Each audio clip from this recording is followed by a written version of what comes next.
Man, there's so much water. Yeah, I mean, have you ever wondered why things get wet? Yeah, and you know, some things stay a lot wetter than others.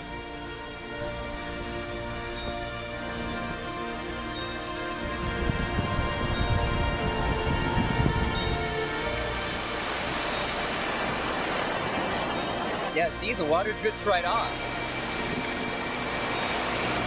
Yeah, look how wet this stays. Gosh, why do you think that is? I don't know. Maybe it's because of the roughness. Or the smoothness? Let's do an experiment. For our experiment, let's use some sandpaper. And some water. And then we can measure the radius of the droplet. What do you say? I say that's a pretty good idea. Yeah, let's do it. Let's take a look at what happens when we place a drop of water on some coarse and fine-grained sandpaper. These will be our finely controlled surfaces. All right, let's put a drop of water on our 60 grit sandpaper. The drop spreads out as soon as it touches the surface. We might say that this surface is highly wettable and that the water is in the Wenzel state.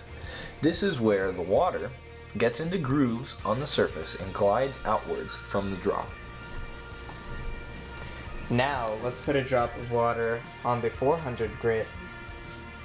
And as you can see,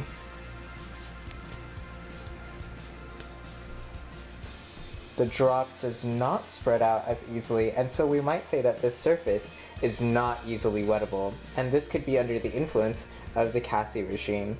This is where the feature size is so small that the surface tension of the water holds the water above the grains, causing the water to stay in the bead shape. There are two different states a water droplet can be in. To go over these two different models, we'll call theta E the equilibrium contact angle, which is the contact angle for an ideal flat surface, and theta star the apparent contact angle, which is the contact angle on a rough surface. These two models were developed by Wenzel and Cassie Baxter, and they show how surface roughness affects contact angle. The first state a water droplet can be in when it contacts the surface is the Wenzel state. In this state, there are no air bubbles underneath the droplet, and the droplet is in complete contact with the surface. In the Wenzel model, the surface roughness is quantified by R, which is the real surface area divided by the projected surface area. And since every surface has some sort of roughness, we can assume R is greater than 1. The Wenzel model states that cosine of theta star is equal to R times cosine theta E.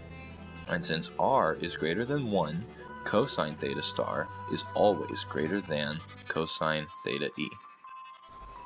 If a droplet is in the Cassie-Baxter state, the water droplet actually sits on top of air bubbles.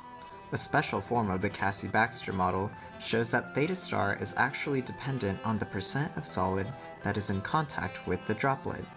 As this value approaches 0, or in other words, if the droplet is mostly sitting on air pockets, the cosine of theta star approaches -1 and theta star approaches 180 degrees.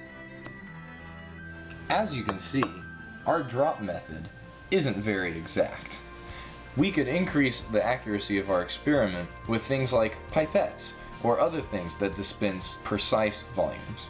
But from our experiment, it's easy to tell that the same material can react differently to water depending on the smoothness or the roughness of the surface.